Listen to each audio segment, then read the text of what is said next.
நம்ம கிட்ட இருக்கிற ஒரே சாட்சி உங்களுக்கு டாக்டர் கொடுத்த சர்டிபிகேட் தான். ஆனா இப்போ கோர்ட்டு கொடுத்த உத்தரவுப்படி டிஎன்ஏ டெஸ்ட்டுக்கு போனா குழந்தை உங்களுதா இல்லையான்றது நமக்கு ஸ்ட்ராங்கா தெரிஞ்சிடும். அதை கோர்ட்ல ப்ரொடியூஸ் பண்ணா என்ன ஆகும்? கோர்ட் நம்ம பக்கம் தீர்ப்பு சொல்லும். இப்ப சொல்லுங்க, கோர்ட் நம்ம ஜெயிக்கிறதுக்கு ஒரு வாய்ப்பு கொடுத்துருக்கா இல்லையா? அப்புறம் என்ன சார், நம்ம தான் ஜெயிப்போம். தைரியமா வீட்டுக்கு போங்க.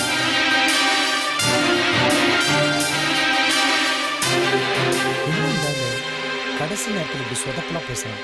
ஆமா, நாம தான் ஜெயிப்போம். பொம்பளைங்கனாலே ஆம்பளைங்க விளையாட்டு பொருளா நினைக்க ஆரம்பிச்சிட்டாங்க. என்ன வேணாலும் பழிய போடுறதா? அந்த அளவுக்கு இடம் கொடுக்கறதே பொம்பளைங்க தான். நம்ம புருஷன் தானே திட்டுனா திட்டிட்டு போகட்டும், அடிச்சா அடிச்சிட்டு போகட்டும்னு இடம் கொடுத்து கொடுத்து அவங்கவுங்க புருஷனை அவங்களே கெடுத்துடுறாங்க. உங்களுக்கும் சேர்த்துதான் சொல்றேன். முதல்ல உங்க ஹஸ்பண்ட் உங்களை திட்ட ஆரம்பிக்கும் போதே நீங்களும் திருப்பி திட்டி இருந்தா அன்னைக்கே அவர் சரியா இருந்திருப்பாரு. இப்படி உங்களை கோர்ட் வரைக்கும் இழுத்துட்டு வந்திருக்க மாட்டாரு. ஆனா இப்போ விஷயமே வேற மாதிரி இருக்கு. புரியுது, அந்த கௌதம் விஷயம் தானே? ஆமா மேடம், எப்படியாவது அவனை உண்மையை சொல்ல வச்சிடணும்னு எவ்வளவு ட்ரை பண்ண முடியல. விடுங்க, அவன் வந்து சாட்சி சொல்லாதது நல்லதுன்னு நினைச்சுக்குவோம். இந்த டிஎன்ஏ டெஸ்ட் மூலமா உங்க அண்ணன் குழந்தைதான் அகல்யா வயித்துல வளருதுன்னு நாம ப்ரூவ் பண்ணிடுவோம். அப்புறம் இந்த கேஸ் நிக்கவே நிக்காது. ஆனாலும் எனக்கு ஒரு சின்ன டவுட் இருக்கு அகல்யா. ஓகே, நீங்க ரெண்டு பேரும் பேசிட்டு இருங்க, நான் வெளியே போறேன். பை. அகல்யா, இந்த பிரச்சனை உங்களுக்குள்ள ஆரம்பிச்சு எவ்வளவு நாள் இருக்கும்? என்கிட்ட நேரடியா கேட்டது இப்பதான். ஆனா அவர் மனசுக்குள்ள எத்தனை நாள் வச்சிருந்தாருன்னு தெரியல. தோராயமா சிவா கல்யாணத்துக்கு முன்னாடியே இருந்திருக்கோன்னு நினைக்கிறேன். அப்போ கொஞ்ச நாளாவே உங்களுக்கும் உங்க ஹஸ்பண்டுக்கும் எதுவும் இல்ல, அப்படிதானே? ஆமா, கன்சீவ் ஆனதுல இருந்தே அவர் என்னை டிஸ்டர்ப் பண்றது இல்ல. எதுக்கு கேக்குறேன்னா, அவருக்கு இன்னொரு கல்யாணம் பண்ற ஐடியா மனசுக்குள்ள இருக்கான்னு தெரிஞ்சுக்கிறதுக்காக தான். ஒருவேளை அதை மனசுக்குள்ள வச்சுக்கிட்டு விவாகரத்து வாங்கறதுக்காக இப்படி ஒரு பழிய உங்க மேல போடலாம் இல்லையா? சேச்சே, அப்படிலாம் எதுவும் அவர் மனசுல இல்லைன்னு எனக்கு நல்லா தெரியும். இடையில சீதான்ற பொண்ணோட பழகுனது கூட அந்த கௌதமோட வேலைதான். அதுலயும் அப்படி தோன்ற மாதிரி அவன் பிளான் பண்ணிருந்தானே தவிர அவரு மேல எந்த தப்பும் கிடையாது. அவர் அப்படிப்பட்டவர் இல்ல. இதத்தாமா நம்ம வீக்னஸ் சொல்வேன். உன் மேல எவ்வளவு பெரிய பழி அவர் சுமத்தி இருக்காரு. நீ என்னடானா அவர் மேல எந்த தப்பும் இல்லைன்னு வக்காலத்து வாங்குற. எனிவே, டிஎன்ஏ டெஸ்ட் வந்துருச்சுன்னா நாம ஜெயிச்சிருவோம். நீ கவலைப்படாம வீட்டுக்கு போமா. சரி, தேங்க்ஸ்.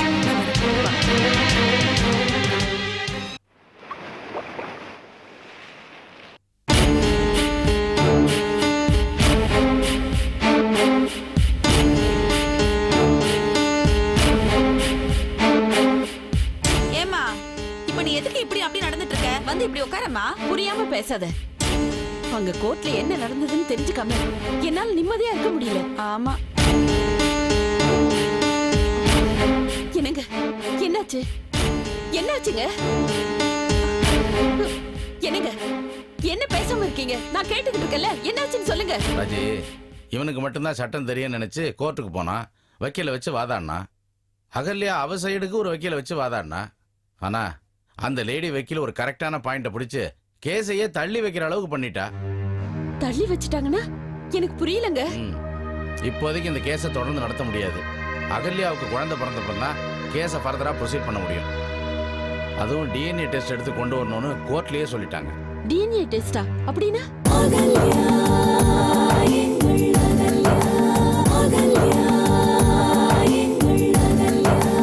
டிஎன்ஏ டெஸ்ட் எடுத்தா குழந்தை கதிரோட தானா இல்லையாங்கிறத கண்டுபிடிச்சிடலாம். அதுக்கெல்லாமா டெஸ்ட் இருக்கு? ஆமா ராஜி, ஜெனடிக்ஸ்ல இப்ப இதெல்லாம் சர்வசாதாரணம் ஆயிடுச்சு. கதிரோட பிளட்டோ இல்ல அவன் உடம்புல இருந்து ஏதாவது டிஷ்யூ எடுத்தோ டெஸ்ட் பண்ணுவாங்க. அதே மாதிரி அகல்யாவோட குழந்தையோட பிளட் எடுத்தும் டெஸ்ட் பண்ணுவாங்க. கதிரோட மரபணுவும் குழந்தையோட மரபணுவும் ஒத்து போச்சுன்னா அது கதிரோட குழந்தை தான் கன்ஃபார்ம் ஆயிடும். அப்படி கரெக்டா சொல்ல முடியுமா? அக்யூரேட்டா சொல்ல முடியும். அந்த அளவுக்கு இன்னைக்கு சயின்ஸ் வளர்ந்துருக்க. ஆச்சரியமா இருக்குங்க. இதை விட ஆச்சரியமெல்லாம் இந்த டெஸ்ட்ல நடக்கும். எப்படி இந்த குழந்தைக்கு இவன் தான் அப்பான்னு சொல்ல முடியுமோ அதே மாதிரி இவன் அப்பாவா இருக்க முடியாதுங்கிறதையும் கன்ஃபார்ம்டா சொல்ல முடியும். அதனால டிஎன்ஏ டெஸ்ட் எடுத்துக்கிட்டு அந்த ரிசல்ட்டோட அன்னைக்கு வந்தா தான் இனிமே கேஸை நடத்த முடியும்னு சொல்லி கேஸை தள்ளி வச்சிட்டாரு ஜட்ஜ். கேஸ் தள்ளி வச்சிட்டா எல்லாம் சரியா போயிடுமா? அதை விட வேற என்னமா ப்ரூஃப் வேணும்? அதை இப்பவே எடுக்க முடியாதாமா? அகல்யாவோட ஹெல்த் கண்டிஷன் இப்ப சரியில்லை. அதனால அவளுக்கு குழந்தை பிறக்கிற வரைக்கும் அகல்யாவை நாம எதுவும் தப்பா சொல்லக்கூடாது அப்படின்னு ஜட்ஜி சொல்லிட்டாரு. இதுக்கு உங்க மகன் என்ன சொன்னான்? இப்படி ஒரு பாயிண்ட வக்கீல் சொல்லும் போதுதான் எனக்கே ஸ்ட்ரைக் ஆச்சு. அவன் கொஞ்சம் டென்ஷனா தான் இருந்தான். எது எப்படியோப்பா, அகல்யா நடத்துற நாடகம் நல்லாவே நடக்குது. என்னடி அவ நாடகம் நடத்தினா? அம்மா நீ பேசாம சும்மா இருக்கியா? கொஞ்ச நாளா நீ அவன் பக்கம் ரொம்ப தான் சாயிர. உண்மை அவ பக்கம் இருக்குன்னு தோணுது. அத நீ நம்பு, எனக்கு நம்பிக்கை இல்ல. அப்படிலாம் சொல்லாதம்மா. அவ பக்கம் உண்மை இருக்க போய்த்தானே அவ இந்த மாதிரி ஒரு டெஸ்டுக்கே ஒத்துக்கிட்டு இருக்கா. அதனால அவ பக்கம் நியாயம் இருக்குன்னு தானே அர்த்தம்.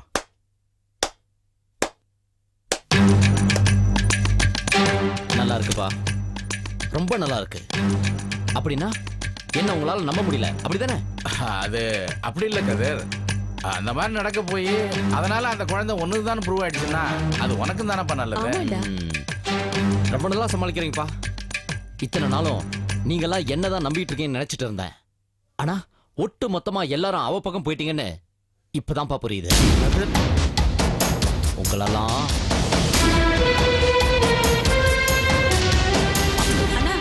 கதிர், நான் சொல்றது கொஞ்சம் கதிர்.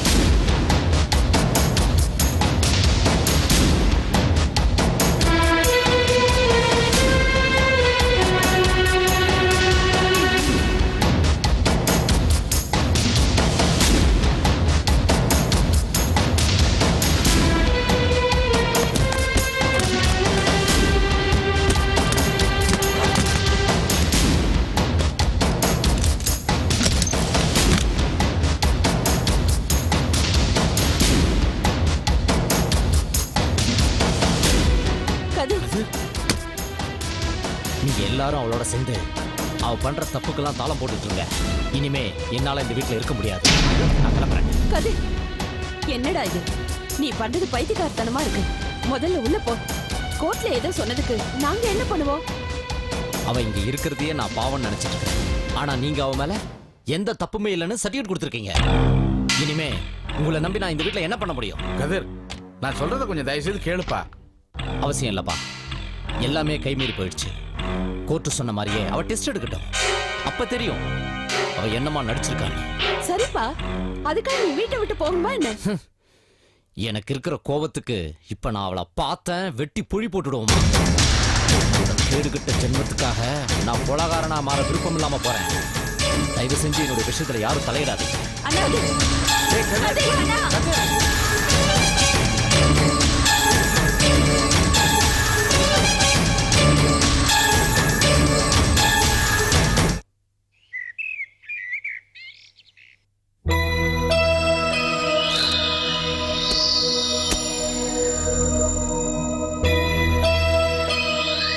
என்னங்க, என்னாச்சு?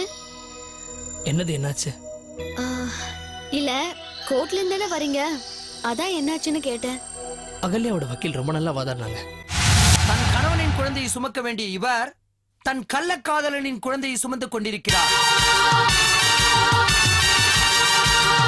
அதற்கான ஆதாரமாக எனது கட்சிக்காரரால் ஒரு குழந்தைக்கு தகப்பன் ஆக முடியாது என்று டாக்டர் கொடுத்த சர்டிபிகேட்டை நான் உங்களிடம் சமர்ப்பிக்கிறேன் யுவர் ஆனர். இவரது வயிற்றில் வளரும் குழந்தையின் தகப்பன் இவரது கணவர் கதிர் தான். I object, your honour. எந்த ஆதாரத்தின் அடிப்படையில் இதை சொல்லுகிறீர்கள்? நல்ல கேள்வி மிஸ்டர் ஐயப்பன். கொஞ்சம் அமைதியா உட்காருங்க, சொல்றேன். எனது கட்சிக்காரரின் வயிற்றில் வளரும் குழந்தையின் தகப்பன் மிஸ்டர் கதிர் தான் என்பதை சரியாக சொல்ல கதிரை மரபணு சோதனைக்கு ஒத்துழைக்க தாங்கள் உத்தரவிட வேண்டுகிறேன். இந்த வழக்கில் அகல்யாவின் தரப்பில் உள்ள நியாயங்கள் தெரிய வேண்டியிருப்பதால் அவருக்கு குழந்தை பிறக்கும் வரை வழக்கை தள்ளி வைக்க இந்த கோர்ட் முடிவு செய்கிறது. அவங்க கேட்டுக்கிட்ட மாதிரி ஜட்ஜு கேஸை தள்ளி வச்சிட்டாரு. அகல்யாவுக்கு குழந்தை பிறந்த உடனே தான் மேற்கொண்டு விசாரிக்க முடியும்னு சொல்லிட்டாரு. நினைச்சேன், எந்த கேஸ் தான் நம்ம ஊர்ல சீக்கிரமா முடிஞ்சிருக்கு. இல்ல இதுல அப்படி கிடையாது.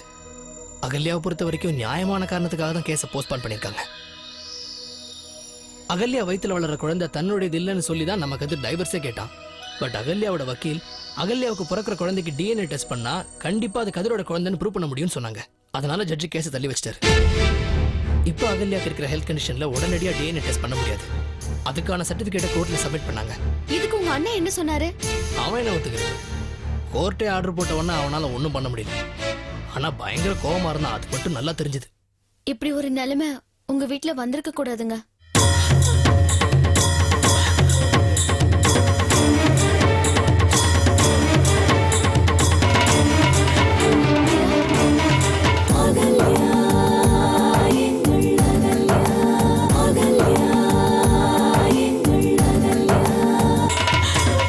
மீரா, என்னாச்சு?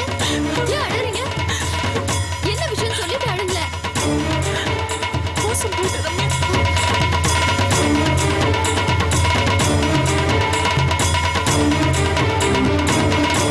என்ன சொல்றீங்க? இது பாருங்க, நீங்க புரியும்படியா சொல்லுங்க. என்னாச்சு? ஏமாந்துட்டேன், நல்லா ஏமாந்துட்டேன். என்னோட அத்தனை நம்பிக்கையும் ஒரே சமயம் உடைச்சிட்டாரு என் லவர். நான் எவ்வளவு பொறுமை பேசினேன், கெஞ்சி பார்த்தேன். ஆனா அவன் மீரா, என்னதான் நடந்துச்சு? ஆ?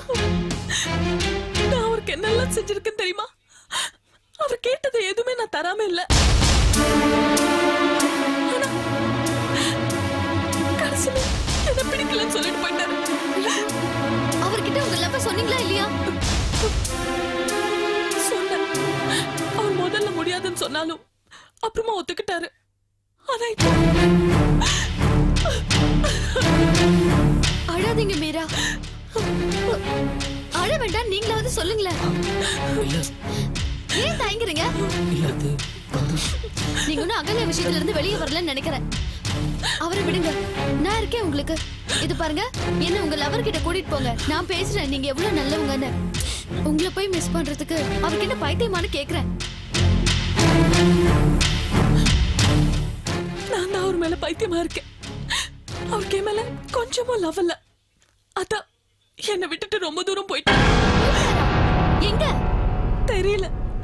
போன் பண்ணி இனிமே நம்ம பிரிஞ்சிடலாம்னு சொல்லி போயிட்டாரு. எங்க போயிருக்காருன்னே தெரியல. என்னங்க இது? இப்படிப்பட்டவர் நீங்க லவ் பண்ணிருக்கீங்க? அவரு ஒண்ணும் சொல்லாத ரம்யா. நான் தான் ராசி இல்லாதவ. எனக்கு எப்பவுமே எல்லாமே கிடைக்கும். ஆனா அது நிரந்தரமா நிலைக்காது. அப்பா அம்மால இருந்து லவர் வரைக்குமே எதுவுமே நிரந்தரமா நிலைச்சதில்ல. இனி எதுக்கு நான் இந்த உலகத்துல இருக்கணும்னு தோணுது. ஐயோ, என்ன இது மீரா? இப்படி எல்லாம் பேசுறீங்க? ஆ? காதல் தோல்வினா உடனே சாகறதா முடிவா? இது காதல் தோல்வி என்னால பார்க்க முடியல. என் வாழ்க்கைய தோல்வி அடைஞ்ச மாதிரி தான் தோணுது. இனிமே எந்த நம்பிக்கையில நான் வாழணும்? இது பாருங்க, உங்க காதலர் திரும்ப வருவார்னு நம்புங்க. என்ன, உங்களை புரிஞ்சுக்கிட்டு ஏத்துப்பாருன்னு நம்புங்க. நிஜமா நடக்குமா? கண்டிப்பா நடக்குங்க, நம்பிக்கையோட இருங்க. நீங்க சொன்னது மட்டும் நடந்துச்சுன்னா இந்த உலகத்துல என்னை விட அதிர்ஷ்டசாலி வேற யாரும் இருக்க முடியாது. இல்ல சிவா? ஏங்க, அவங்க எவ்வளவு நம்பிக்கையா கேக்குறாங்க, அதுக்கேத்த மாதிரி பதில் சொல்லுங்களேன். இல்ல விட்டுடுங்க ரம்யா. சிவா வேற ஏதாவது மூட்ல இருப்பாரு. நான் வேற வந்து உங்க மூட ஸ்பாயில் பண்ணிட்டேன். அதெல்லாம் ஒண்ணு இல்ல. ஏங்க சொல்லுங்களேன். சரி, நான் வரேன். பத்திரமா போயிட்டு வாங்க மீரா. அழாதீங்க மீரா, நான் இருக்கேன். தைரியமா இருங்க.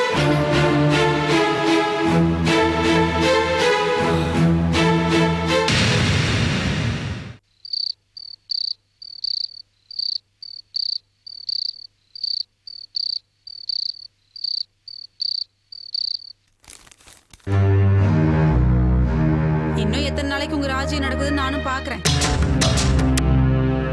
இப்படி பேசாமலே போனா என்ன அர்த்தம்? அது சரி, நீங்க எப்படி பேசுவீங்க? பேசாமலே இருந்தானே இவ்வளவு தூரம் பண்ணிருக்கீங்க.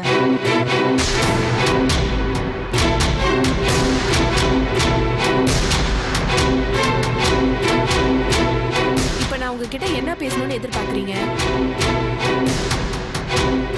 பேசுங்க அமுதா. என்ன தானே நீங்க ஜாடமாடியா சொன்னீங்க. நான் அங்க நிக்கும் போது அவ்வளவு தைரியமா பேசுனீங்க. இப்ப என்னாச்சு? உன்னாலதான், உங்களாலதான் எங்க அண்ணன் இந்த வீட்டை விட்டு வெளியே போனாரு. அப்படியா? நான் ஒண்ணு வீட்டை விட்டு போங்கன்னு சொல்லலையே. என்ன கிண்டல் பண்றீங்களா? இந்த கிண்டலா பேசுறது, ஜாடமாடியா பேசுறதுலாம் எனக்கு வராது. ஓஹோ, அப்போ நான் ஜாடமாடியா பேசுறவங்கங்களா? இந்த பாருங்க, இப்படி எல்லாம் பேசுனீங்க அப்புறம் நான் பொல்லாதவளா ஆயிடுவேன். இப்ப மட்டும் எப்படி இருக்கீங்கன்னு நினைக்கிறீங்க? வேணா, வீணா என் கோவத்தை தூண்டி வேடிக்கை பார்க்காதீங்க. ஆமா, எதுக்கு உங்க அண்ணன் வீட்டை விட்டு வெளியே போனாரு? எல்லாம் உன்னால, உங்களாலதான். கோர்ட்ல அவ்வளவு பேர் முன்னாடி வச்சு அவமானப்படுத்தினீங்களே, அதுக்கப்புறமும் இந்த வீட்லயே இருக்கிறதுக்கு அவர்ல ரோஷம் கட்டவரா? அதான் போயிட்டாரு. அதுக்கு காரணம் நான் இல்லையே, உங்க அண்ணன் தான் கோட்டுக்கு வான்னு இழுத்துட்டு இருந்தாரு. அதனால இப்ப அனுபவிச்சுட்டு இருக்காரு.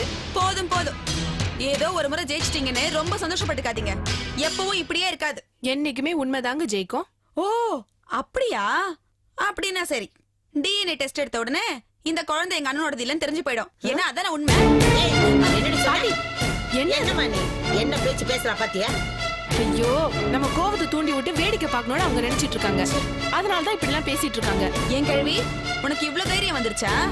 ஏன் பக்கத்துல கூட ஆள் இருக்கேங்கிற தைரியமா? அடச்சி வாய முடு. ஒன்னு அடிக்க வேற ஒரு ஆளை கூட்டிட்டு வரணுமா? ஏண்டி உன் புருஷனை காணாம கொஞ்சமாவது உனக்கு அக்கறை இருக்கா? என்னமோ விருந்துக்கு வந்த மாதிரி இங்க வந்து உட்காந்துக்கிட்டு எல்லாரையும் அதிகாரம் பண்ணிக்கிட்டு இருக்க. என்ன இப்போ? நான் அப்படிதான் இருப்பேன். உனக்கு என்ன கஷ்டம்? வீட்டை விட்டு வெளியே போடுன்னு சொன்னதுக்கு அப்புறமும் இங்கேயே உட்காந்துருக்காங்க பாரு. அதை விட இது அசிங்கம் இல்ல. அமுதா, வம்பு சண்டை இழுத்து விடுறதுனால நீங்க எதிர்பார்க்கறது எதுவுமே இப்ப நடக்க போறது இல்ல. உங்களுக்கு என்ன என்னென்னலாம் திட்டணும்னு தோணுதோ அதெல்லாம் திட்டுங்க, சரியா? பாட்டி நீங்க வாங்க.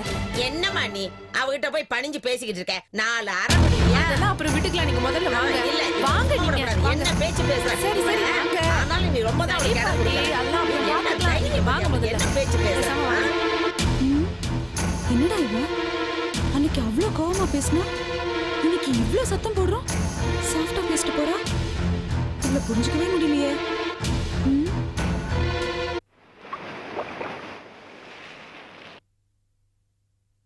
முருகண்ணா, நான் கொஞ்சம் ஷாப்பிங் போயிட்டு வந்துடுறேன்.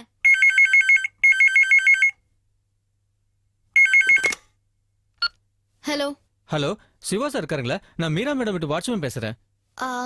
அவர் ஆபீஸ் போயிருக்காரு. நான் அவர் வைஃப் தான் பேசுறேன். என்ன விஷயம் சொல்லுங்க. அம்மா, மீரா மேடம் இங்க. ஏன் பதட்டமா பேசுறீங்க? மீரா மேடம் ரூமுக்குள்ள போய் கதவை அடைச்சிட்டாங்கம்மா. எனக்கு என்ன பண்றதுன்னு தெரியலமா. ஜன்னல் வழியா பார்த்தா அவங்க தூக்கு போட முயற்சி பண்ணிருக்காங்கம்மா. எனக்கு ரொம்ப பயமா இருக்குமா. சிவா சார் வந்தா கொஞ்சம் சீக்கிரம் வர சொல்லுங்கம்மா. இது பாருங்க, நான் சொல்றது கொஞ்சம் கவனமா கேளுங்க. அவங்களை எப்படியாவது தடுத்து நிறுத்த முயற்சி பண்ணுங்க. நான் இதோ வந்துடுறேன். எனக்கு என்ன பண்றதுன்னு தெரியலமா. கொஞ்சம் சீக்கிரம் வாங்கம்மா. உள்ள போய் கதவை அடைச்சிட்டாங்கம்மா. கதவை உடைங்களே. ஓகே, வந்துடுறேன் நான்.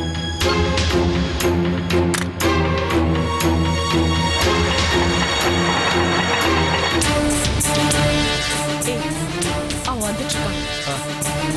என்ன, நம்ம வேலையை ஆரம்பிச்சிட்டோம்.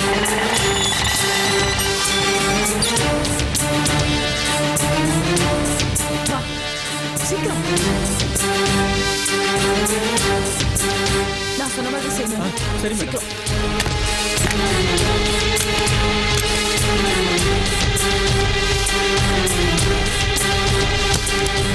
மீரா, மீரா, மீரா, மீரா, எங்க இருக்கீங்க? மேடம், மீரா மேடம், கதவை திறங்க மேடம். ப்ளீஸ் மேடம், யாராவது காப்பாத்துங்க. மேடம், ப்ளீஸ் மேடம், கதவை திறங்க மேடம். மேடம், கதவை திறங்க மேடம். மேடம், கதவு திறக்கலையா? ஆமாங்க, மீரா, திறக்க மாட்டேங்கிறாங்க. மீரா, நான் ரம்யா வந்திருக்கேன். மீரா, மீரா, ப்ளீஸ் கதவு திறங்க. கதவை திறங்க. மீரா, மேடம், சொல்றதை கேளுங்க. மீரா, மேடம், கதவை திறங்க மேடம். மேடம், மீரா, சொன்ன கேளுங்க மீரா. ஐயோ, என்ன பண்றீங்க மீரா? என்ன விட்டுருங்க. இதெல்லாம் சாக் வேண்டாம், ப்ளீஸ். சொன்ன கேளுங்க. அவசரப்படாதீங்க மீரா. இல்ல, தயவு செஞ்சு கேளுங்க மீரா. ஐயோ, கொஞ்சம் கதவு திறக்கல. நான் போய் சேர்றது நல்லது. மீரா, மேடம், கதவை திறங்க. அம்மா, நீங்களே சொல்லுங்கம்மா. கதவை கதவு திறங்க. உடைங்களே. உடைங்க. மேடம், மீரா, கதவு திறங்க மீரா. மீரா, மேடம், என்ன மீரா இதெல்லாம்? உள்ள இறங்குங்க. ஐயோ, வேண்டாம் மீரா. மேடம், வாங்க, உட்காருங்க.